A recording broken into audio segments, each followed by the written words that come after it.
In what ways are they different from the general people? Now read the poem and answer the questions that follow. Time, you old gypsy man. Ralph Hodgson. Time, you old gypsy man, will you not stay, put up your caravan just for a day?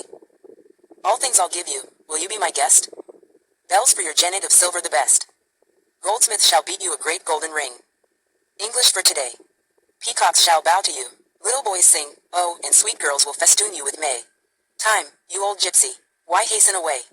Last week in Babylon, last night in Rome, morning, and in the crush under Paul's dome. Under Paul's style you tighten your rein only a moment and off once again. Off to some city now blind in the womb, off to another air that's in the tomb. Time, you old gypsy man, will you not stay, put up your caravan just for a day? B. 138. Questions. 1. Why does the poet call time an old gypsy man? 2. Make a list of things the poet will offer time if it stays just for a day. 3. What else can you offer time if it stays for a day?